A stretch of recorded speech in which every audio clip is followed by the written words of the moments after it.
తాకట్టులో ఉన్న బంగారాన్ని విడిపించి ఆ రోజు ఆన్లైన్ ధరకే కొంటుంది కొమ్మూరి గోల్డ్. నమస్కారం అండి, సుమన్ టీవీకి స్వాగతం. నేను గీతాంజలి. ప్రస్తుతం మనతో పాటు ఉన్నారు భారతీయ శంకరపీఠం వ్యవస్థాపకులు, ప్రముఖ ఆధ్యాత్మికవేత్త, ప్రముఖ జ్యోతిష్యులు, బ్రహ్మశ్రీ అన్నవరపు తిరుపతి మూర్తి అవధాని గురువు గారు. రాబోతున్నది అధిక జ్యేష్టం. అసలు అధిక జ్యేష్టం విశిష్టత ఏంటో మాట్లాడుకుందాము. అలాగే ఈ మాసంలో అధిక మాసం అని అనగానే ఎటువంటి ముహూర్తాలు కానీ శుభకార్యాలు కానీ ఏవి చెయ్యరు, ఎందుకు? అలాగే ఇంకా విశేషంగా మనం ఇంకా ఏమైనా కార్యక్రమాలు చేయొచ్చా?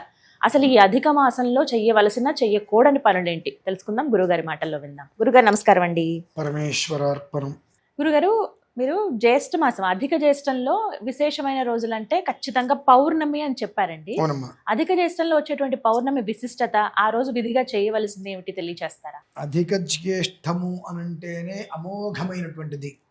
అందులో పౌర్ణమి అంటే ఇతపూర్వం మనం చెప్పుకున్నాం, పూర్తిదాయకము అంటే శేషము అనేటువంటిది ఉండదు. మనకి ఏదైతే రావాలో అది పూర్తిగా వస్తుంది, ఏదైతే పోవాలో అది పూర్తిగా నిర్వీర్యమైపోతుంది. అంత విశేషమైనటువంటిదే పౌర్ణిమ. అందులోనూ కూడా ఆ రోజు మనకు అనురాధ నక్షత్రం వచ్చిందండి. ఈ అనురాధ నక్షత్రము అనేటువంటిది మిత్రోదేవత. దాదాపుగా అనురాధ నక్షత్రము అంటే ఎవరికి గొడవలు ఉండవు ఆ నక్షత్రంలో జన్మించిన కంచి పరమాచార్య స్వామి వారిది అనురాధమ్మ. పరమాచార్య స్వామి వారిది అనురాధ నక్షత్రం. అందుకనే ఇవాళకి కూడా హైదరాబాద్లో పలు చోట్ల అటువైపు అంతా కూడా అనురాధ నక్షత్రం వస్తే ఆ రోజున అనురాధ నక్షత్ర వేదశాంతి పెడతారు. వేద సభ, అనురాధ నక్షత్ర సభ అనేటువంటిది నలుగురితో అయినా సరే వేద సభ అనేటువంటిది చేస్తుంటారు. అంత గొప్పది అనురాధ నక్షత్రం. ఈ అనురాధ నక్షత్రానికి అధిపతి ఎవరు అంటే మళ్ళీ శని. ఈ శనికి చాలా ప్రీతికరమైనటువంటి ధాన్యం ఏమిటి అంటే మళ్ళీ నువ్వులు.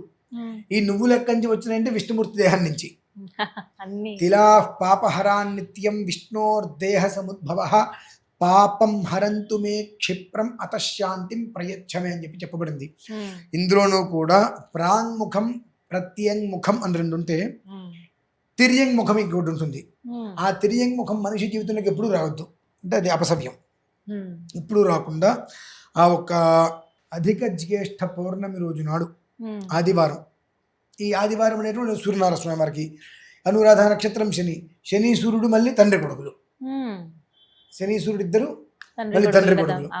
విశేషమైనటువంటి యోగాలు అలా ఆపాదిస్తూ ఉన్న సమయమునందు మనకు 27 నక్షత్ర శాంతి అని ఉంటుంది ఆ రోజు. అది మామూలుగా కూడా మా ఇళ్లలో కొన్ని చేసుకునేటువంటి పరిస్థితుల్లో నక్షత్రేష్టి అని ఒకటి ఉంటుంది. అది యోగం ఉంటే 4 ఏళ్ళకు ఒకసారి వస్తూ ఉంటుంది, లేదంటే మనం ఎదురు చూస్తూ ఉండాలి.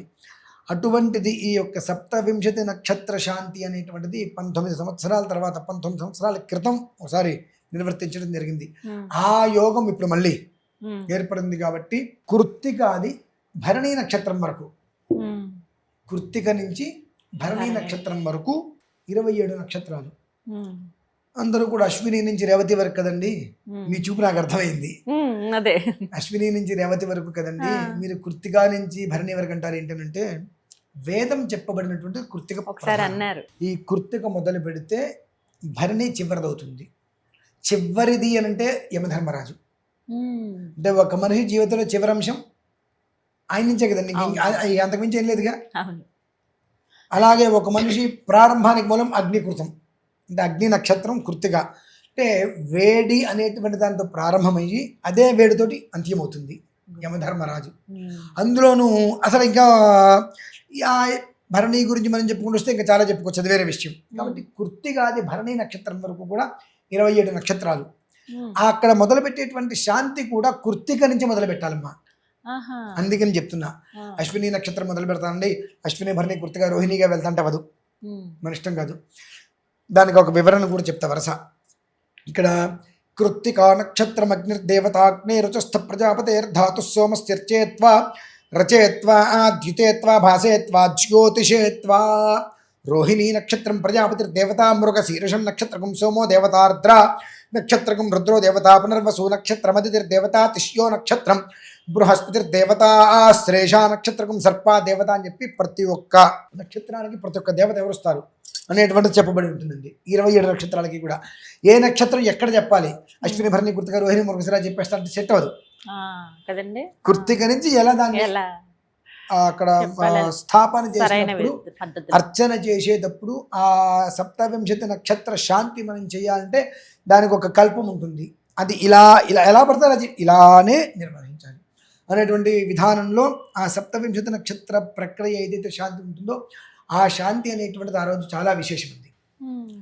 ఆ రోజు ఆ శాంతి ఎందుకు చేసుకోవాలి అంటానికి ఏమిటి అంటే, ఏ మనిషి ఏ నక్షత్రంలో జన్మిస్తారో ఆ నక్షత్రాన్ని అనుసరించి ఆ పాదాన్ని అనుసరించి అతనికి ఒక దశ, అలాగే ఒక రాశి, ఒక లగ్నము, ఒక జన్మ జీవితం ఏర్పడతాయి. పుట్టంగానే నక్షత్రం ఏంటని అడుగుతాం మనం, తర్వాత ఎన్నో పాదమని అడుగుతాం. అక్కడి నుంచి మొదలవుతుంది. తద్వారా అనేక రకాలుగా ఇలా ఆటంకాలు కావచ్చు, నదీ ప్రవాహం కావచ్చు, లేదంటే సముద్రం నొలల వలె మనిషి జీవితం అనేటువంటిది వెళ్తూ ఉంటుంది. అలా కాకుండా వేద ప్రమాణం ఏదైతే చెప్పబడి ఉన్నదో ఇన్ని సంవత్సరాలకి ఒక్కసారి వచ్చేటువంటి అధిక జ్యేష్ఠ పౌర్ణమి అనేటువంటిది రావటం ఒక విశేషమైతే, అందులో అనురాధ నక్షత్రంతో కూడి రావటము, భానువాస ప్రయుక్తంతో అవ్వటం అనేటువంటిది ఆదివారం అనగానే తెల్లటి కాంతి గలది.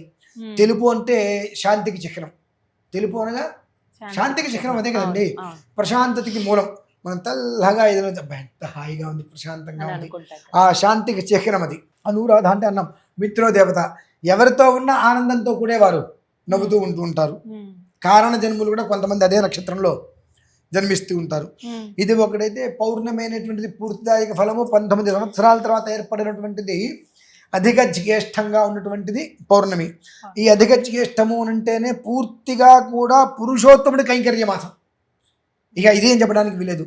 అదే రోజు నాడు మధ్యలో ఈ స్వామివారికి సంబంధించి సుదర్శన యంత్రాన్ని స్థాపించి చుట్టూతా కూడా సప్తవింశతి కలశాలు 27 నక్షత్రాల విధానాన్ని అనుసరించి నల్లటి నువ్వులతో స్వామివారికి అర్చనమ్మ. అయుంగాయుంగాన్ ముష్టీన్ కరోతి, ఇలా దోషాలు పెట్టుకోండి కాదు, ముష్టి చేతికి ఇలా గుప్పెడు తీస్తే వచ్చేటువంటి నువ్వులతో నీకు ఏ నక్షత్రం అయితే ఉన్నదో, ఏ నక్షత్రానికి ఏ కలశాన్ని స్థాపించబడినదో నీ నక్షత్ర ప్రమాణం దృష్టిలో ఉంచుకొని ఆ కలశం దగ్గరికి వెళ్ళి ఆ కలశానికి అనుసంధానంగా ఉండేటువంటి రేఖలు ఉంటాయి, ఆ రేఖలకి నువ్వు అర్చన చేసుకోవాలి నీ చేతితోటి. చేసుకోగలిగితే అందులో ఈ ముష్టి ఎన్ని నువ్వు గింజలు ఉంటాయో అన్ని జన్మలు నీ వంశానికి తిరుగుండమ్మా. అంతటి యోగం అనేటువంటిది కేవలం అధిక జ్యేష్ఠ మాసంలో వచ్చేటువంటిది పౌర్ణమి రోజు నాడు మాత్రమే. అది కూడా మనకు సంధ్యాకాల పౌర్ణమి అమ్మ. సంధ్యాకాల పౌర్ణమి, మధ్యకాల పౌర్ణమి ఉంది. ఆ రెండు చాలా ప్రధానం మనకు. అంటే ప్రాతఃసంధ్య, మాధ్యానిక సంధ్య, అంటే అపరాహ్న కాలంలో మనకు ఆ తిథి ఉన్నప్పుడు చేసేటువంటి ప్రక్రియ చాలా విశేషమైనటువంటి ఫలితాన్ని ఇస్తూ ఉంటుంది. తిలా పాపహరా నిత్యం విష్ణోర్దేహ సముద్భవ, పాపం హరంతు అంటే హరించుకుపోవడం, మే క్షిప్రం అప్పటితోటే ఆ క్షణంతో జన్మాభ్యాసాదు జన్మ ప్రభృతి ఏత క్షణ పర్యంతం. ఎన్ని జన్మలు ఎత్తుంటామో ఇప్పటికీ, అవును కదా, ఎన్ని జన్మలు ఎత్తినప్పటికీ కూడా ఈ యొక్క పాప పంకిలం అనేటువంటిది ఏదైతే కనుక భగవంతుడికి సంబంధించింది కాకుండా భగవదేతర విషయాలు అయితే ఉంటాయో దాంట్లోకి ఆ మనస్సు లాగేసేసి ఆ బురదలోని అటు ఇటు పొర్లుతూ ఇంటికొట్టి స్నానం చేసి మళ్ళీ సింటు కొట్టు కూడా మళ్ళీ అదే బుర్రలో పొరలడం, నాకు బురదంతా అంటింది పోవట్లేదు అనుకోవటం, ఇటువంటిది ఏదైతే ఉంటుందో ఎన్ని జన్మల నుంచి వస్తుందో తెలియదు. అటువంటి దాని నుంచి నిన్ను బయటికి తీసుకొస్తాడు భగవంతుడు. నువ్వు నీ అంతటా నువ్వు బయటికి రావాలి అనేటువంటిది కనుక ఇసకరేనువంతా నీకు అనిపించిన ఆ రోజు నాడు మన పీఠం తరఫున చేసేటువంటి, అంటే మీరు ఎక్కడైనా చేసుకోండి అథవా ఈ పీఠం నుంచి కూడా నిర్వర్తించడం జరుగుతుంది.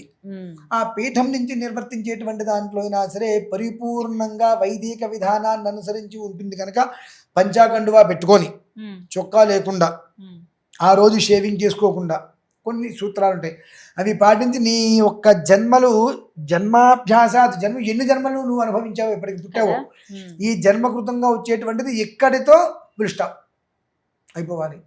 ఇక నీకు రేపటి నుంచి తామరాకుని నీటి బిందువు తడపదిగా, తడపలేదు, అది 24 గంటలు నీళ్ళలో ఉంటుంది కానీ ఆ తామరాకు మీద నీటిలో అంటుకో.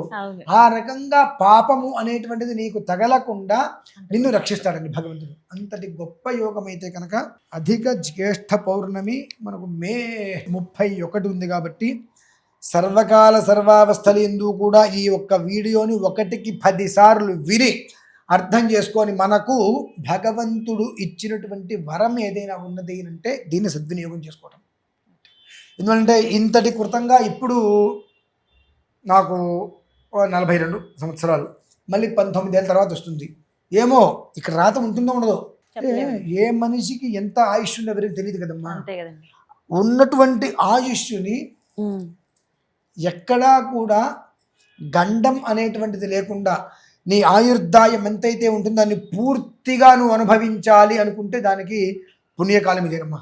దాన్ని నువ్వు అనుభవించాలన్నా స్వీకరించాలన్నా అత్యంత పుణ్యకాలం. కాబట్టి దాన్ని ఏ పరిస్థితులలో కూడా మర్చిపోకుండా, దుర్వినియోగం చేసుకోకుండా సద్వినియోగం చేసుకొని ఆ ఒక్క ఎవరైతే కనుక పురుషోత్తముడు కైంకర్యంగా చేయబడేటువంటి క్రతువు ఏదైతే ఉంటుందో ఆ క్రతువును మొత్తము కూడా పురుషోత్తముడికి కైంకర్యం చేసి ఆయన తృప్తి చెందగా వచ్చేటువంటి ఒక ఫలితం ఏదైతే ఉంటుందో ఆ ఫలితాన్ని కొంగుబట్టి మీరందరూ కూడా అడగాలని చెప్పి నేను కోరుకుంటున్నాను. అందరికీ ఆ యోగం రావాలని కోరుకుంటున్నా. అధిక జ్యేష్ఠ వివరించారు. ధన్యవాదాలు గురుగారు. పరమేశ్వర.